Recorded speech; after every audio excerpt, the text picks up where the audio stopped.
Hi guys, my name is Cara Layton. I am the exercise physiologist working with Hobsons Bay, and today we're talking about reducing your sedentary time. Now, what that means is reducing prolonged sitting or lying down and trying to increase your overall activity throughout the day. And we'll talk through some tips on how you can best do that. So it's really important that we do reduce this. There are studies that show prolonged sitting and prolonged laying, such as sedentary time, is associated with poorer health status. So that makes it really, really important that we do break up our day as much as we possibly can. There's lots of ways we can do this at home, so I'll just go through a few. Just make sure that when you do these at home, that you feel safe and confident to do so. And if you have any concerns, please don't hesitate and just don't complete the examples. So, first thing, which I think is the easiest, is getting up throughout your day. So breaking up your day and making sure that you have a structure. So morning, midday, afternoon, and in between you do some movement. This is really good if you're studying or you've got some hobbies such as sewing, something that is a prolonged activity. Making sure that you set your time, then you get up, have a break, go for a little walk or do some activity, and then you can start again. Okay, so little things we can do also to break up our day include walking around the house, so doing some laps around the house, making sure we use the stairs. Other ones can be using the toilet furthest away. So if you're in a certain room and the toilet's nearby, just taking that extra 10 to 20 steps to use the toilet furthest away will just increase your step count and just help you move that little bit more. Other ones can be when you're on the phone, walking around while you're on the phone. So rather than sitting down on the couch and having a chat to mum or a family member, pop your earphones in or grab the phone and walk around the house. That will also increase your daily steps. Or even better, if you pop your headphones in and go for a walk around the block, you'll be so surprised how quick the time goes while you're chatting, and you'll get some daily exercise in as well. Other ideas are to eat your lunch outside or in a different room. So if you're finding that you are having a prolonged activity, such as sitting at your desk or you're doing a project, just by simply making a lunch and sitting in a different room will increase your activity as well, rather than sitting back at the same spot and just completing the activity. If you are working from home or studying at home, which a lot of us in this time are, make sure that you do take stretch breaks throughout the day and little micro breaks. So little 5-minute breaks, have a little stretch, get up and move. And this can really help to improve your concentration and decision making as well, which is really important to help us keep switched on. So just making sure that you do little things. Same thing if you're on the phone or you're in a meeting, put the phone on loudspeaker, have a stretch, have a walk in the room that you're in, or if you are able to take that meeting or phone call and you feel like you don't need to maybe take notes or something, pop your earphones in and again, try your best to go for a walk. If you do have your family at home too, so a lot of us are homeschooling at the moment, try your best to use that time to get outdoor with the kids when you can. So if they have their recess break and that might work with you, cool, let's get outside and throw the ball or kick the soccer ball, or maybe go for a walk. So really important that we use our time wisely, and we do fit those little breaks in the day. That doesn't mean we have to find time for a half an hour walk or a 10-minute walk, which I'm still highly encouraging. But today it's more about, okay, we have got things to do that we know we will be seated for a long time, like studying or might be a hobby. That's great, but we need to make sure that we break up our day so we're not spending all day sitting or all day laying down, because it does lead to poorer health outcomes. So just try your best to move throughout the day, get up, sit down, do some stretches, again, whatever makes you feel good. And yeah, just try to break up your day as much as you can. Okay guys, so today we are going to warm up with marching on the spot. So again, if you need to, please use the chair to assist and holding on with one hand. Or if you do, also you can hold on with two hands. But today we're going to hold on with one, standing next to the chair and marching on the spot. If you feel able, let's get the arms moving as well. So bring your legs as high as you feel comfortable. Some people might go nice and high and others might go nice and low. So whatever makes you feel good, we are just wanting to warm up today. So let's get moving.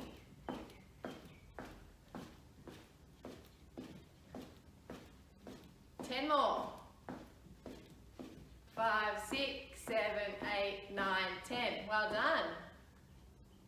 My favourite exercise is now our sit to stand. So we did do these last week. but I will go through the variations again just in case you've forgotten or maybe you didn't see video 1. So first variation is, if you do have handles on your chair, to place your hands on the handles and use your upper body support to help you get up. So you'll push on the handles using your legs as well, and then standing, use your handles again, and then sitting down.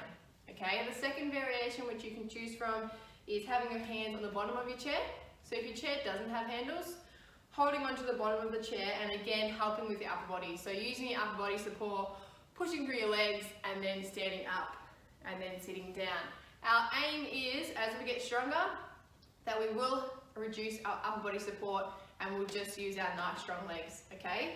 So our third variation is feet flat on the ground, arms across our chest, pushing through our legs, standing up nice and tall, and then sitting down. Okay, you can have your hands wherever you like, you can have them out, you can have them by your side. I just put them across my chest because I feel like it's easy and they've got a place to go, okay? So let's start with 5 reps, starting now.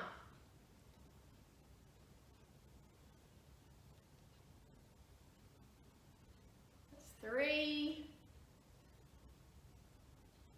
4, and 5. Take a rest. Well done. Make sure to rest 30 seconds to a minute in between each round of exercises. Today we'll be doing 3 lots of 5 sit-to stands, okay? A really important exercise, and the reason I love it is because we use it day to day. We need to sit to stand to be able to get out of the car, get off the toilet, get out of the kitchen chair, and even little things like when we go to a restaurant or a cafe and the chairs are different, being able to use our leg strength to be able to get up is really, really important, okay? So, second round, choose your variation. Where are your hands going to go? Let's go. 5. Making sure you stand as tall as you can.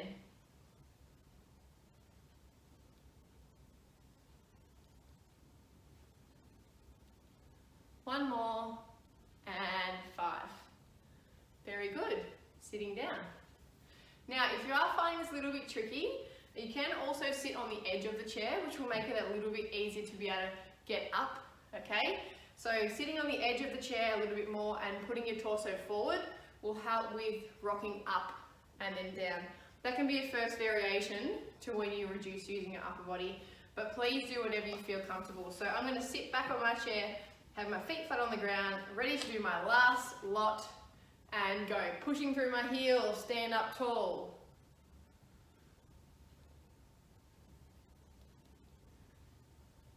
2 more. 4. And 5. Good job. Have a little breather. Alright, our next exercise is a standing calf raise. So again, if you have a nice sturdy chair, you can hold on with both hands for support. Second level is holding on with 1 hand, and third level is no hands. So just see where you go. I'll do it side on today just so you can see. What I'd like you to do is stand up as tall as you can, putting your weight through your toes and lifting your heels up and then down. Okay, I've got 1 hand support today. I always get asked how quickly. I'll say 1, 1, 1, 1. That is enough to start with, okay?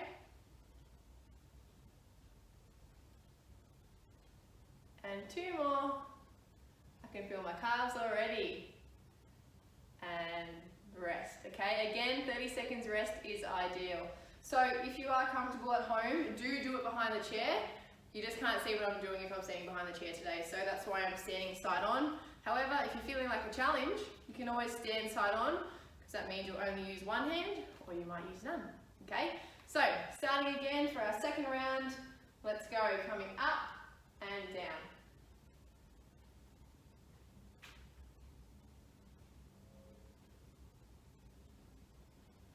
Good job, 5 more. We're just doing 2 rounds of 10 today. I can feel it. 8, 9, and 10. Well done. Our next exercise is seated, and this is our seated leg raise, which is really, really good for our thigh muscles and increasing our strength in our legs. So what we're going to do is sit in our chair, sitting nice and tall using the back, and simply lifting our leg out straight ahead, trying our best to squeeze this thigh muscle and then coming down. Okay, to start with, we'll do opposite leg, 1, 2, 3 and down. Let's go. Trying your best to hold for 3 seconds. Each rep, coming up, squeeze, 1, 2, 3, down. Coming up, 1, 2, 3, down. Very good. Now just go as high as you can. Some people might not be able to extend their legs straight, and that's absolutely fine. So you might be able to just get to here.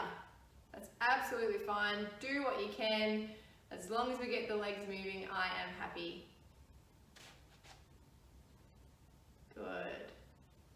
And rest, okay? So you will feel it through here. You might feel it in your knees a little bit, and that's just your knee joint moving, okay? Once we need to be able to extend and bend our leg. That's really good for it. Helps with our movement and our walking. So if you do feel it, it could just be that our legs are warming up. Okay, so let's go again. Coming up, squeeze, 2, 3, relax. Other side. 2, 3, down. Good.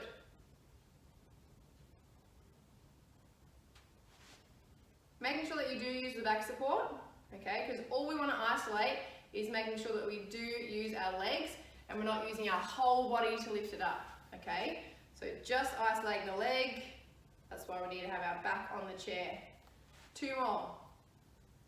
1, 2, 3, other side. We should feel our legs getting nice and warmed up, and rest. All right, our next exercise is side stepping. Now this is something we can use to break up the day and something we can easily do at home, okay? So in your hallway, in the lounge room. If you are uneasy on your feet, however, please use a bench to assist you. So use your kitchen bench, have your hands on the bench or your fingertips on the bench to help you do this, okay? What I'll get you to do is stand up, and we're going to start with our feet together, feet open. Feet together, feet open, feet together. We're going to keep going. 1 more. And then back. So just standing nice and tall, hands by your side, and we're just starting to strengthen up our hips and move in a different movement. Okay, you can have a breather. If you need to shake it out, you can shake it out. You stand tall, feet apart, feet together.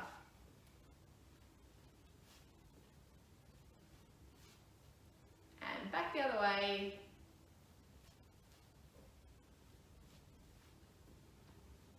Now again, everyone's different, so some people might take big steps, some people might take small steps. You just do whatever feels comfortable. So whatever feels good. Try to go at the start just at hip width, and then together, hip width, together. Just start with that, and once you do a few laps, you'll get into your groove, and you'll start to know what feels good for you. Right, so that is our side stepping. Alright, our next one is our seated heel and toe raise, okay? So this one you can do anytime, even when you are seated, if you are doing your hobby or you are working.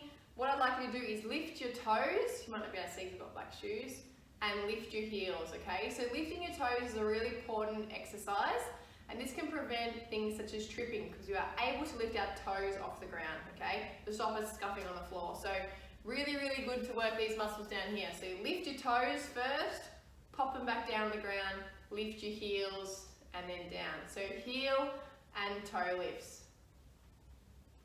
Really good to get the legs going and get some blood flow into our feet and into our ankles, which is also really, really beneficial. 3 more. 2 and 3. Well done. Now, if you do have trouble lifting your toes at the front, you can always try one leg at a time. So you can just start with toe lifts and just start with one leg at a time and leave the heel raises for later on when you're in standing. It is really good to get these toes up. So if you do have trouble, try your best, like I said, one at a time or both. Have a look. You might have one foot better than the other, so it might be good to practice, okay? So toe lift, heel lift, toe lift, heel lift. Good job. Toe lift, heel lift. Again, you can do these slower than me. That's absolutely fine. You do what feels good for you. 2 more. Toe lift, heel lift, toe lift, heel lift. Good job.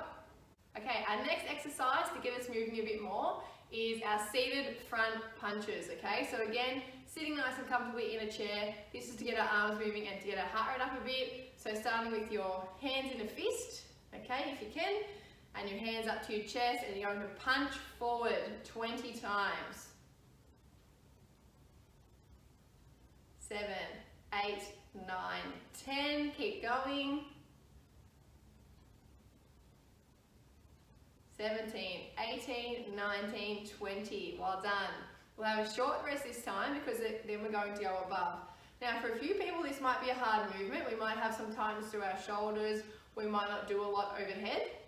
So if this feels uncomfortable, please go back to your front punches, or if you feel like you're unable to go completely up, just do little ones. And what that will do is increase that range of motion and increase that blood flow in your shoulders, which is going to be really good for us, okay? If you do have any shoulder conditions though, obviously don't do these exercises unless they are prescribed by a health professional, okay? So let's go, up above our head, one arm at a time. 10 more.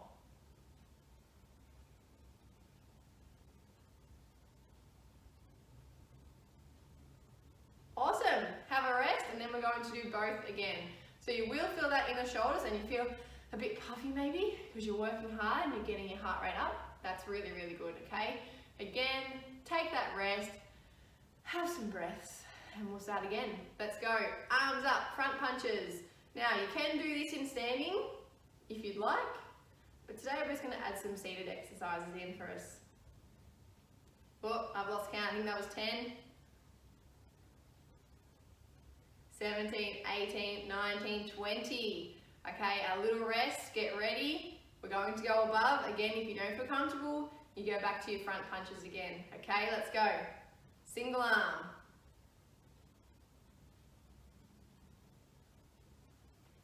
10 more.